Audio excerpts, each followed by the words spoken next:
concert a long time ago, like around 12 years ago, 15 years ago. I have a memory about that. But he was playing with his worship team, and they were around 15 people.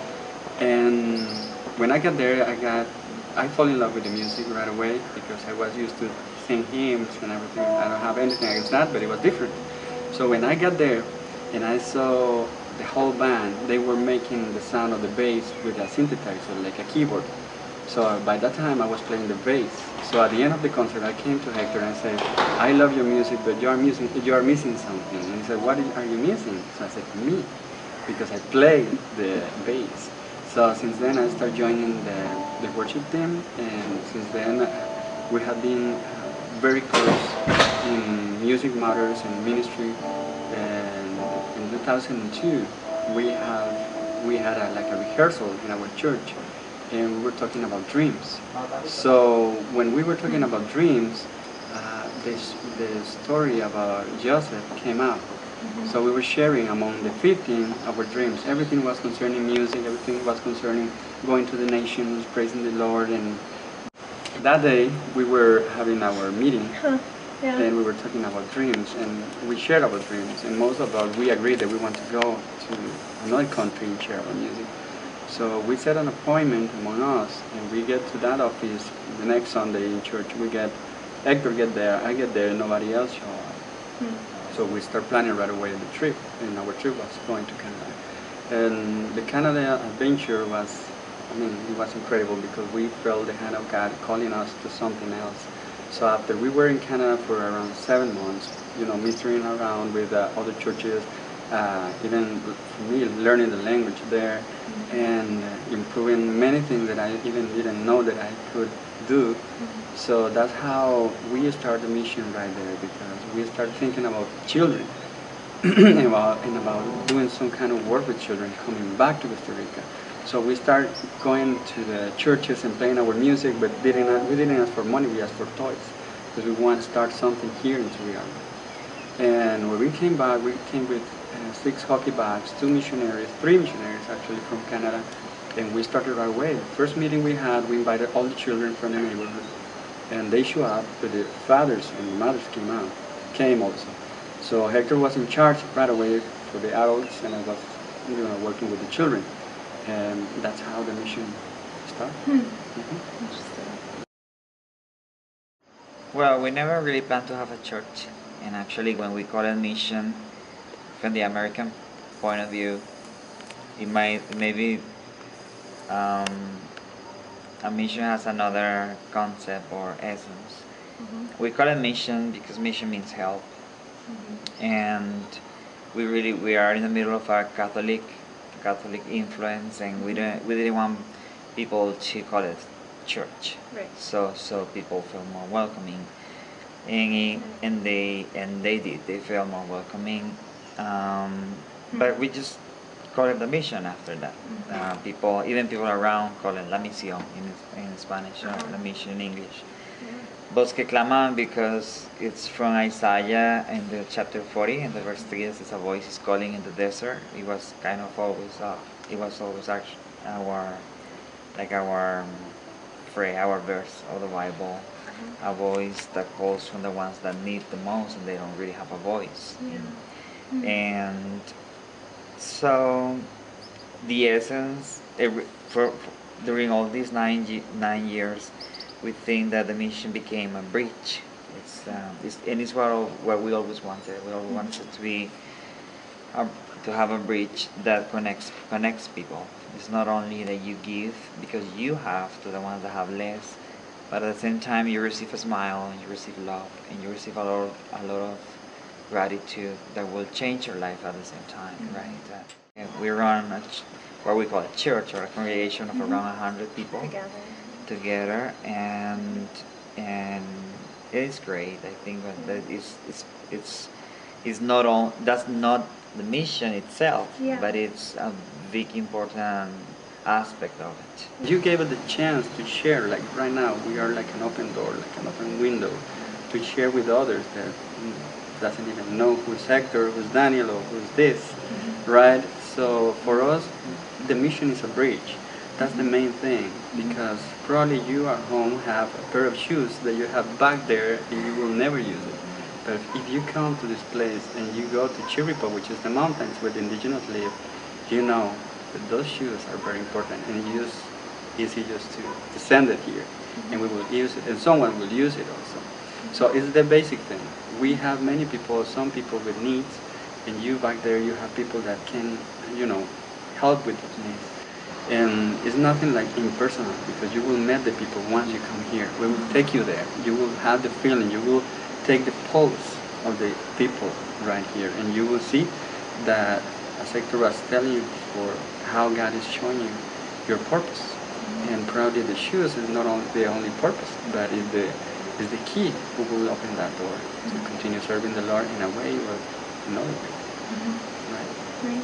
And besides that, the mission has been, my life since I have memory. As I was telling you, being a missionary is more than, being poor or, being under the rain and crying out all the time, but it's being a voice.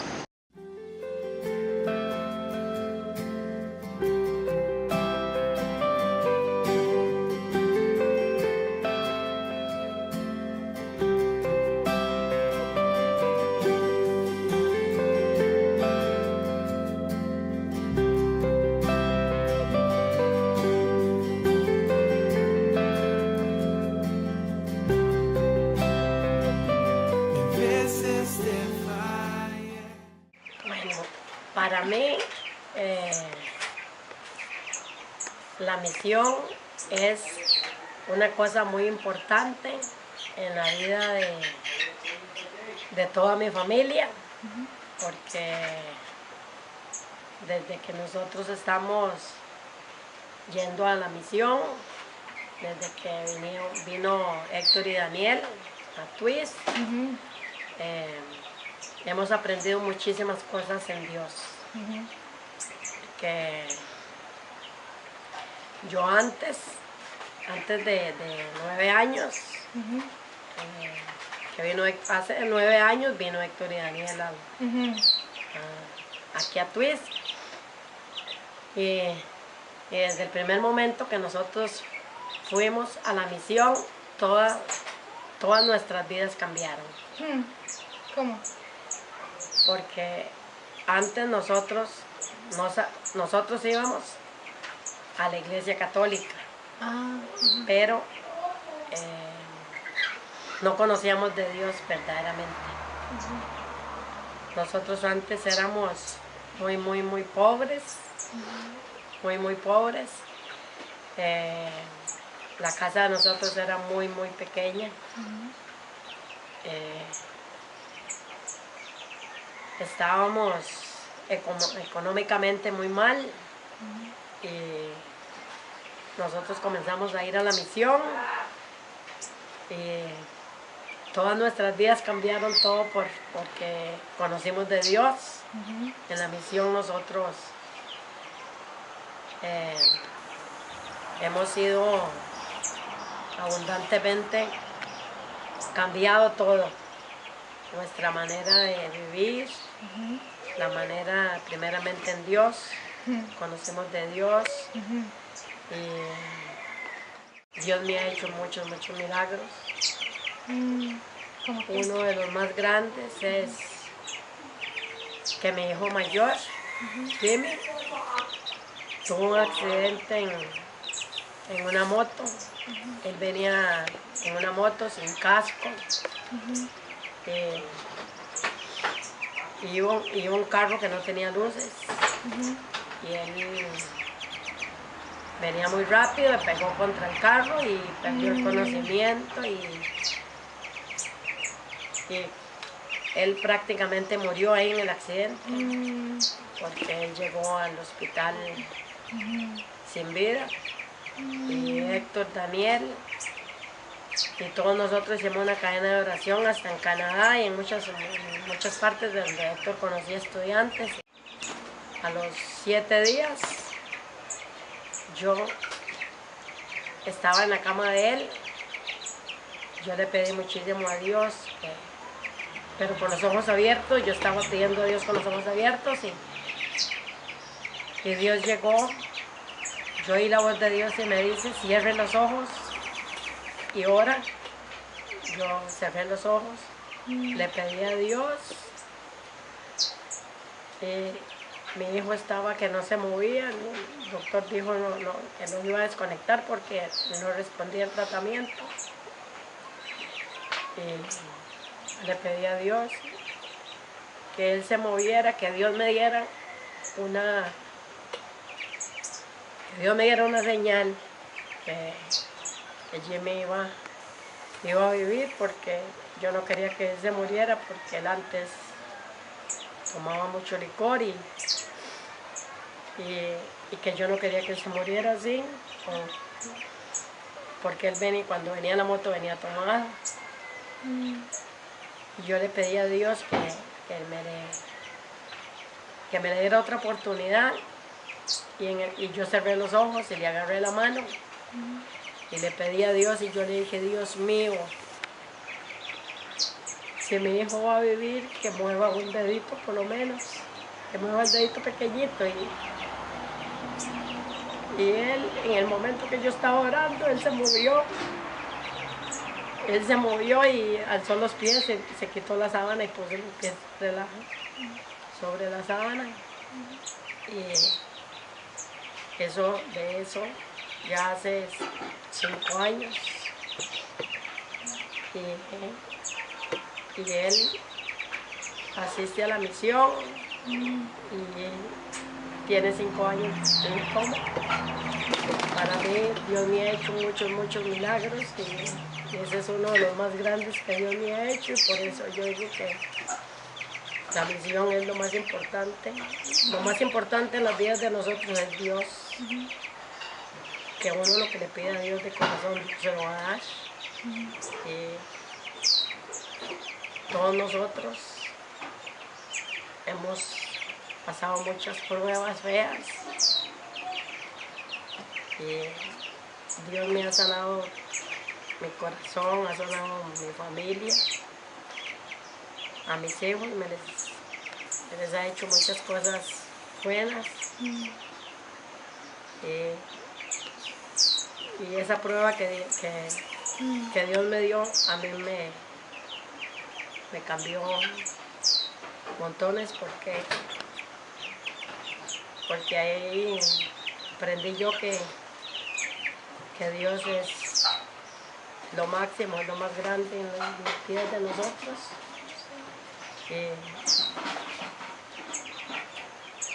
Y para mí, Héctor y Daniel vinieron a enseñar aquí a Twitch cosas muy grandes, cosas de Dios que la mayoría de la gente de la misión no sabíamos, que existía Dios. Y nosotros hemos estado muy bendecidos.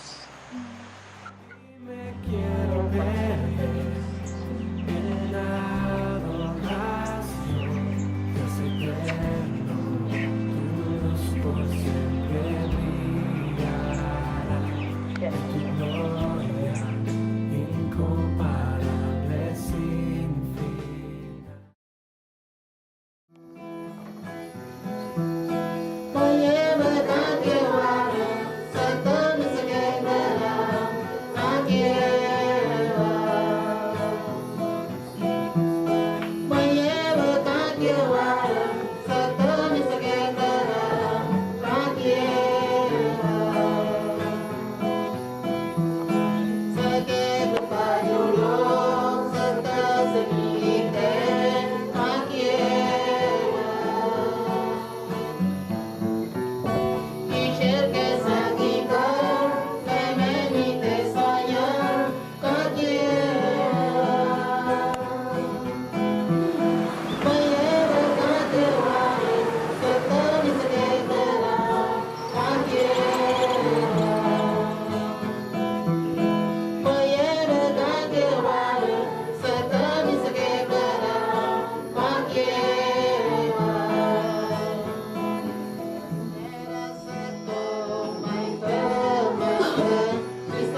Rodeo Higukate-san. Pena Hitsuru.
The hike in was just, it was a lot of fun. There was some anticipation in like just when you were getting there, because I literally had no idea what I was getting into. And to start the journey off hiking through the jungle just kind of can make it a lot more nerve-wracking. But you know, I just was really at peace with the whole situation, just open to just serving God in any way I could, even though my skills were kind of limited and that I was working at a medical clinic and I am a business major, and my only experience with medical things are when I go to the doctors. But so the hiking was great. I really enjoyed it. It was somewhat challenging. I loved crossing the zip line. That was so much fun. Hey, Ty. Take care. Sorry, Daniel. Oh, fun. There we go. But once we got there, we saw the little hut. It was just, you know, just so exciting when we first initially just got there, and you got to meet the people. And the one thing that I would take from Tripo, which necessarily wasn't spiritual, but for me, you know, every kid here is, you know, there's starving kids in China, eat your dinner. And, you know, so we know that there's poverty in the world, but it's not until you see that level of poverty that you can actually just kind of wrap your mind around it, when like you see a family that's living in a hut with a mud floor and that's all they have. But at the same time, it seems like they are more content with what they have than a lot of people around me at home are. So that just really impacted me more than I was anticipating. There was this one girl we saw, you know, Trepin. She was wearing a "Kiss Me Because I'm Irish" or some shirt saying she was Irish, and you know, just it showed that, and she was happy with that. It just really showed that the people there were just content with what they have, and a lot of them were happy. And you look at myself, and you know how we'll have all these selfish desires. I want this, because we can have so much, but really how truly blessed we are. Tripo was very impacting for me. I actually went twice to Tripo, and the first time that I went, the two things that impacted my life the most was the hike, because it was kind of a rough hike on the way out and the way back. But God taught me a lot. God taught me just how small I am in situations like that can be so big, and how small things in life that we think that are so big, how small they really are. The other thing that I learned the most, or that impacted me the most, was just seeing the people out there, seeing the children. We took lots of donations down, definitely needing of shoes and clothing, and I can remember seeing this little boy. We had given donations of clothing out at the church the one night, and the next day this little boy came up and he was standing by our hut dressed in a little girl's pink sweater. And I always go back to that moment of seeing this little boy, and like how it didn't matter to him if it was pink. It didn't matter to him if it was a girl's sweater. It was something to wear. So that just really struck me. I think another just really impacting for me was just seeing the kids with the worm, seeing little girls who look like they're 9 months pregnant and they're probably 4, 5, 6 years old, and just having big bellies, and just not being able to sleep, crying, and just being very lethargic and really having no life in them. That just hit me hard. It hit me hard to just be so thankful that I have a pair of shoes to wear, that I have sanitation, that I can go to a sink and wash my hands, or I have a bathroom that I can use and I don't have to use the middle of the forest. So God really taught me a lot in those areas, and just areas that I can be able to help them. And I just definitely am passionate about continuing not just to treat them physically and to treat their physical symptoms, but to also be able to help prevent what's happening over there, and to give them resources and ways that they can things that they can use to increase their knowledge and how to I guess, how do you say it? how to just prevent the situation from happening. Being able to give them either materials or educating them through making posters and having classes. We're constantly reminding them, that they shouldn't allow the pigs in their houses. So I definitely feel like God's placed in my heart and has inspired me to want to be able to not just treat people, but to teach them as well.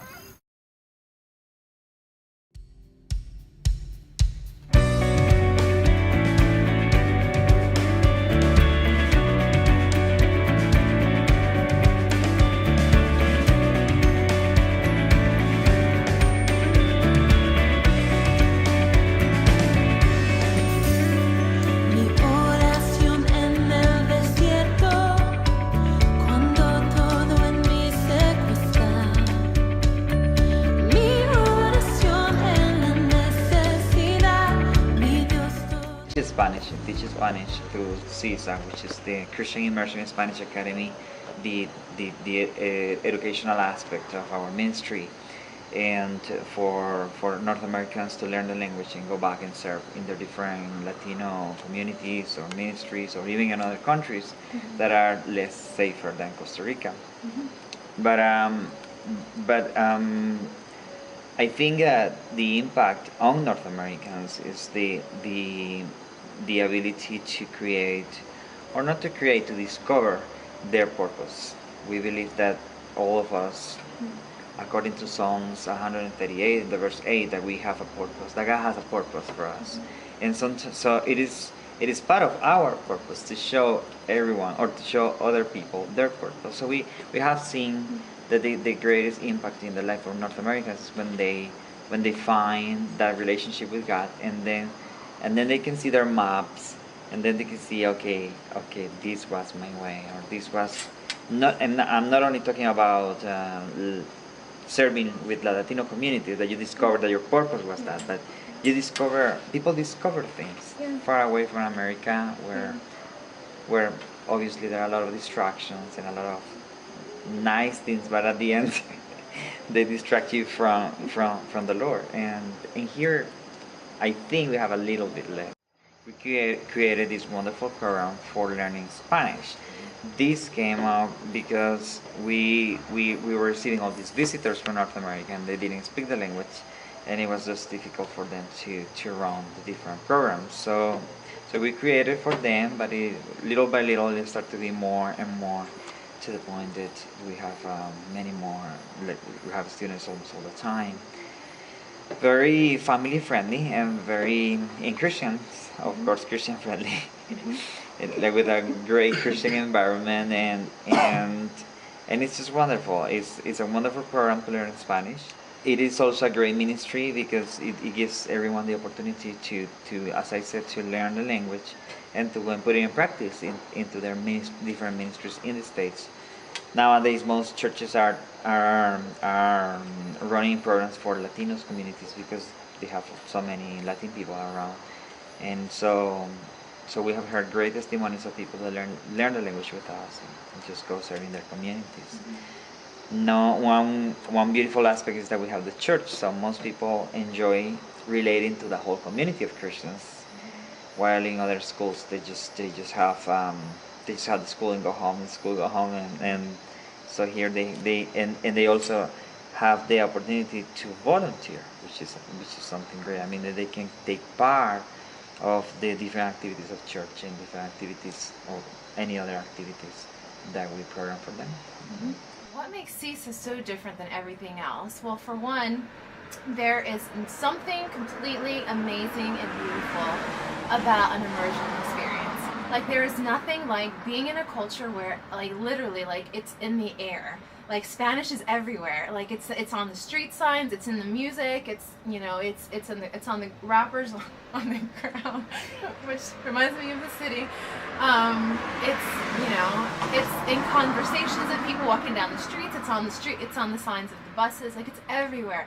And so, like, you can't help but be drawn into this place where you start to just be saturated with it. There's something just very sweet and very beautiful, very community and family orienting about CISA that I just haven't seen anywhere else, and it just made me feel very loved and cared for, as well as challenged me in many ways, through words, through conversations, through all kinds of stuff, just really to learn my Spanish. And it made me want to learn it even more, because you really care for these people, so you want to be able to talk to them, and so it makes you kind of want to learn it faster. So yeah, so CISA is just, there's just a beautiful presence about CISA, and it's just a really great school.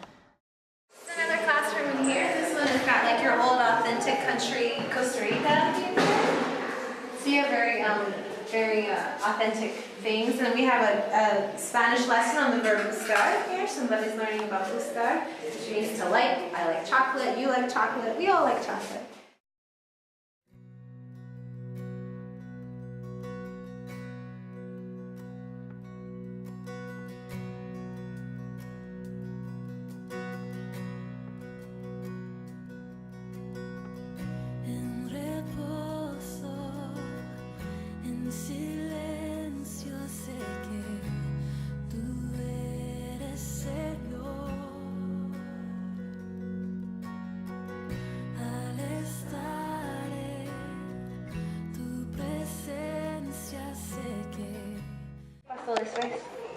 ¿Ya? Bueno, la historia de la refri es que tenía una refri vieja, muy mal, muy mal. Oh, no. Sí. Sí, y yo pensaba en que, ay, qué difícil. No era el momento para comprar una refrigeradora, porque no había el dinero. Entonces, un amigo me presta una refrigeradora muy pequeña, y yo a veces lloraba y yo decía, ay, qué difícil, yo no voy a poder comprar una refrigeradora. Y mi mamá me decía, Dios va a darle una refri más bonita que la vieja. Ajá. Y yo decía, sí, mami. Sí. Y como 3 meses después, yo recibo la llamada suya, que me dice, Sami, yo mandé un dinero con Héctor para usted y de sus bolsos, y yo, uy. Y yo voy muy feliz a preguntar y a ver las refrigeradoras, y siempre son muy caras. Pero yo tengo el dinero para esto. Y yo fui y compré la refrigeradora y la traímos a la casa. Y entonces en esa semana yo pensé, qué bueno es Dios conmigo, Sí, ¿verdad? porque Cierto. hemos trabajado, pero Él ha respondido. Él siempre responde en su tiempo. Sí. No el día que yo tenía la refri mala. Porque ¿por cuánto tiempo usted tiene el refri pequeño? Por 6 meses. 6 meses. Sí. Uy. Y yo hacía así todo. Oh. Sí, y ahora está preciosa y siempre hay mucho espacio. Sí. Sí. Gracias a Dios y a todas las personas que compraron las bolsas y que pensaron en que eran unas bolsas bonitas. Sí, ¿verdad? Y gracias a la idea suya, porque fue un experimento Oh, sí, de una semilla. de una científica muy inteligente. Porque cuando Cher me dice, ok, Samia, yo tengo un experimento. Vamos a ver qué va a pasar. ¿Usted Fue cree? una sorpresa para ti. Sí, ¿Sí? demasiado. ¿Usted tenía no idea? Yo cosía y todas las personas, qué lindo, muy bonito. Ajá. Pero yo nunca pensé que yo podía hacer algo para vender. Ajá. Sí. Sí. Y que eso iba a ayudar económicamente tanto a mi familia. Sí. Entonces siempre decimos, bueno, si Dios quiso todo esto, Él va a dar. Yo no voy a preocuparme por el pan de mañana. Él va a dar. Sí. Siempre y cuando pues Freddy esté muy bien en su trabajo y trabajando muy duro, y siempre y cuando yo me levante cada mañana pensando en que el día es muy lindo y que yo tengo que hacer muchas cosas hoy, porque voy a trabajar muy duro y Dios va a proveer todo lo que Él ve que yo necesito, no lo que yo quiero, es lo que yo necesito. Es una diferencia muy importante. Sí. In the 2 months that I'd been there, I had seen her do all kinds of amazing, just purses, uniforms. We went to a fabric store and I got this like piece of just shiny purple material that was really pretty, and it was only like $2 for this like huge slab of it. And she made me this gorgeous shirt that I wore to San Jose, the city, and we walked around town, and she was just so skilled. We were actually sitting on the bus. We had a 45-minute bus ride into town, and I was just sitting there like looking out and just thinking about stuff and praying. And like as I was on the bus, it just hit me, without even looking for it, and it was this idea that you know what, like I bet if she were to make like a bag like she made for me, or if she made like a shirt like she made for me, like I could, like that stuff would totally sell in the United States. Like it dawned on me, like, why don't you just give her some of the donation money that was given to you? Why don't you give to her so she can just have some seed money to buy some material, make some stuff, take it back to the States, and just see if it sells. I came home and sold everything for like $300. So already we turned a profit, and I was able to send that money back to her, and she could bless her family with it by like paying some bills or buying something that they were needing. And that's kind of where the idea came from. And then I had a friend who fell in love with her stuff, and that it was so authentically and beautifully made that she wanted to help support Samia as well. And it just kind of turned into this, not roller coaster, but it just kind of grew and grew to the point where I'm sitting here an entire year later, and we've facilitated her selling probably over $1,500 to $2,000 worth of product, and income that has come into her family just by taking her gifts and her talents and using it and blessing it with people here in the United States. And so I never thought that God would call me to do any kind of business, anything. It's not something that I necessarily thought I did naturally. It's something that he's kind of like guiding me into, and just when you get comfortable doing something, like that's when you need to like watch out, because the Lord's going to be like, all right, like you're good, you're skilled here, and now it's time for you to expound that, and now you're going to, you know, be stretched out of your comfort zone and be asked to do something that you don't necessarily feel good or competent at doing, but you know, you're going to walk out in faith and you're going to trust me, and I'm going to take care of it for you and teach you and show you, and it's not going to be perfect and parts of it's going to be messy, but it's going to work and it's going to bless so many people, including yourself. So just suck it up and just do it. And so I like that one, Jill. Did you get that one? Yeah, I like I think we've sold 6 bags already, and we just passed them all around and gave the spiel. Awesome. So I'm sitting here like a year later looking at how me just walking out in faith, I had no idea what was going to happen. I didn't know if we'd sell any of it, and it just exploded. And Samia has like followers, she has friends, she has fans, people have made requests for her stuff, and she was telling me last time I saw her that like this is something that I've always dreamt of. I've always prayed for, I've always dreamt of, but I've never had the opportunity to do it. And so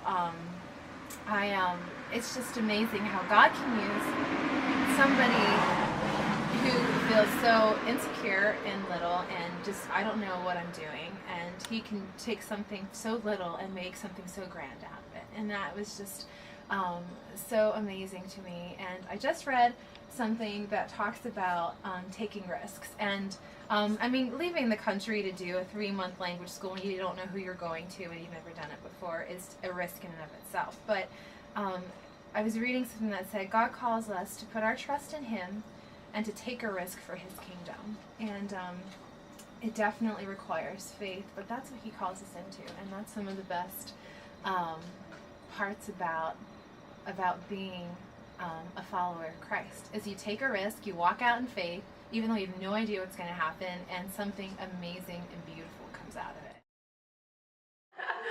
Sí, y Samia, ¿qué significa es las personas de otros países cuando ellos visitan a usted aquí en su casa, aquí en la misión?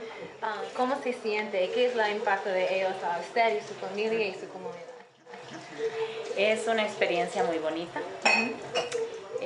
Gracias a ese compartir, yo puedo conocer el sentimiento y el propósito de Dios en muchas personas. Han traído mucha felicidad a mi vida. Me da buenos conocimientos también de ver la forma de pensar de muchas personas positivas, y lo que más me impresiona es cómo les gusta ayudar.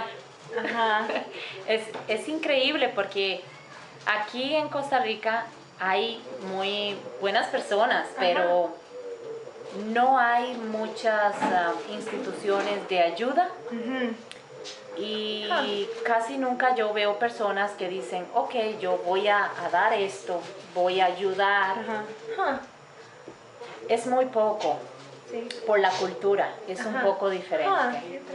Pero la cultura americana es increíble.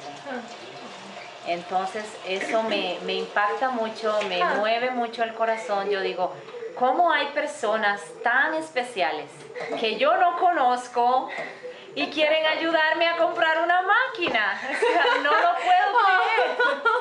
Yo no entiendo, pero yo solo lloro y pienso, ¿por qué Dios es tan bueno? ¿Y por qué hay personas tan lindas que yo no conozco y que siempre quieren venir, y cuando conocen Chirripó quieren ayudar, cuando conocen la iglesia quieren ayudar, y todo es ayudar y amor, y eso me impresiona. O sea, Dios ha sido muy bueno con el pueblo de Twist, porque todas las personas que han visitado siempre quieren de alguna forma ayudar.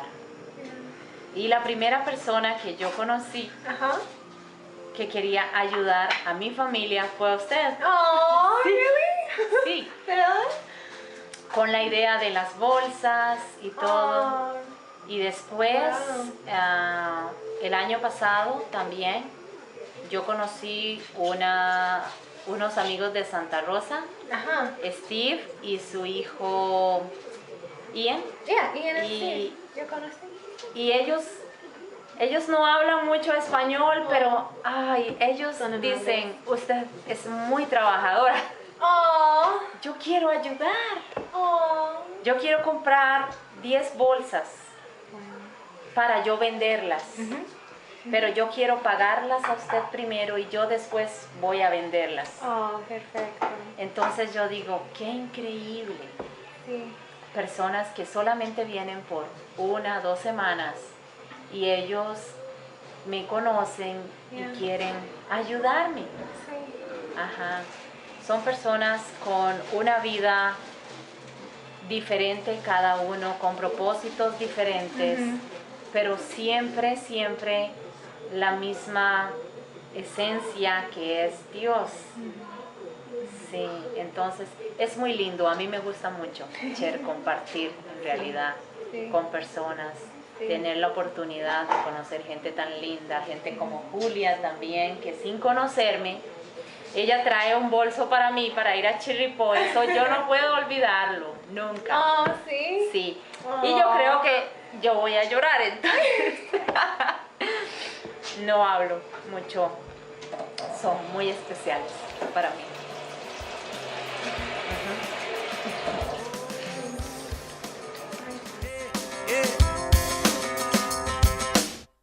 Sometimes we fall down, can't get back up. We're hiding behind skin that's too tough. How come we don't say I love you enough till it's too late? It's not too late. Yeah, I came in 2006, and the time has flown by like I never imagined. Yeah. Yeah. Very cool. Where are you from originally? From Toronto, actually, a suburb just outside of Toronto in Canada. Well, I first came on a vacation with a friend of mine, and her and I just fell in love with the culture and the beauty of the country. And then, but through that first trip is when I had met or first found out about the mission. And we visited the place on our trip, and it just kind of stuck with me. Went back home, and then later that fall, I just kept thinking, it'd be really cool just to go back and maybe for a bit longer. So I went back in February of 2006 for a couple of months, and that's when I did like a 2-month volunteer time with them, and sort of my first impressions of just this town of Therese were just so impactful that I went back to Toronto after those 2 months, and I just couldn't stop thinking about it. Back in my 9-to-5 Monday to Friday job, it was like the whole time with the computer, just like my wallpaper on my desktop on my computer was of this forest of Costa Rica with the morpho, the blue butterfly. Yeah. And that was just always what I saw every morning when I went to work. What was so impactful about it? Like, what was it that you couldn't get out of your mind? Just that, just the community feel and the friendliness of everybody. And, well, for one, also the warmth. Like, the climate is just so much better compared to the winters of Canada. But, and then, the mission itself, the mission does work with the community, but they also have church services on the weekends. And so being able to meet the people from the families from there, and going in and people are giving you the greeting on the cheek, and it's not like a fake thing, it's really genuine, and that authenticity is what really struck me. And coming from a city of, I don't know, Toronto I think has like 4 million people. Oh wow. And the country of Costa Rica is 4 million. Oh, wow. So it just, in Toronto, in the big city life, you're just kind of like a nobody in a way. You're just one of many. And here, people value friendship and family.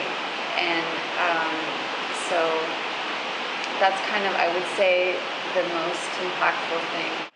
It's like a mindset. Things just aren't as complicated or not as much. Yes, there's a red tape in things, but people's mindset is not so like it needs to be done now, or and it's just, you know, the phrase that people say about Costa Rica, pura vida, pure life, really is true. They just kind of like, okay, life is great. Like, don't stress, don't sweat the small stuff is really what it is like here. How has living here in Costa Rica and being here for the past 5 years changed your view of God and who He is and what He means to you in your life and the outside world? Well, I would say seeing God move in really daily life. I think because things are so much simpler, you see God in, I don't know, more clearly. That's fair to say, because I don't know, just in different things, in God providing and having enough money to buy your meals. And not only just in my life here, but I've seen it with other testimonies of families from the mission where there's such an appreciation for the little they have. And for example, like saying grace for their food. They're saying grace because it really is true. Like they're living kind of paycheck to paycheck. I'm not saying that I'm living that way to the degree of other people, but just seeing that in other people's lives has impacted me, and just the how would you say it, like the dependency of that's such a sincere dependency on God.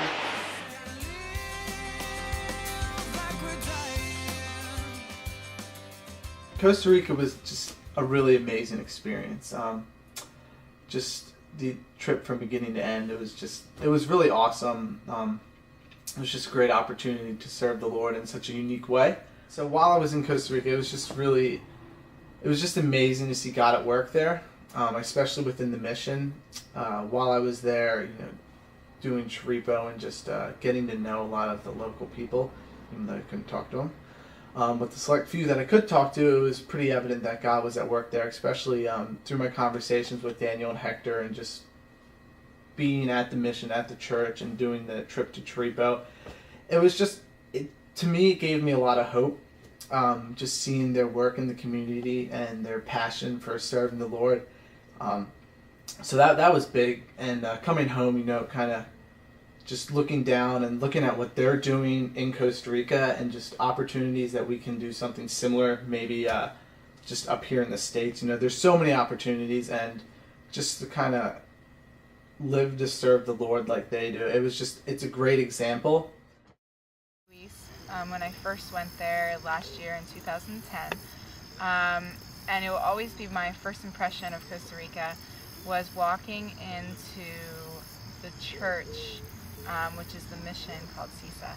I can remember it being later at night. It was a Saturday. We had just gotten in, and I didn't know anybody. And I can still hear like the Spanish music playing in the background, and as people like started gathering in for church, and like people were just coming up and giving hugs and kisses and greetings, and they didn't even know who I was. And I didn't even know who they were. So it like totally impacted me just to be able to see and feel, and just to experience the love that they had for somebody that they didn't even know. God will definitely show up in your life if you let Him. He's not always going to show up the way that you want Him to show up when you go on a mission trip. He's definitely very mysterious and shows up in mysterious ways. But I definitely encourage going on a trip, whether it's to Costa Rica, whether it's to Charipo, whether it's wherever God leads you to go. it can be a very eye-opening and very humbling experience, and it's something that will change your life.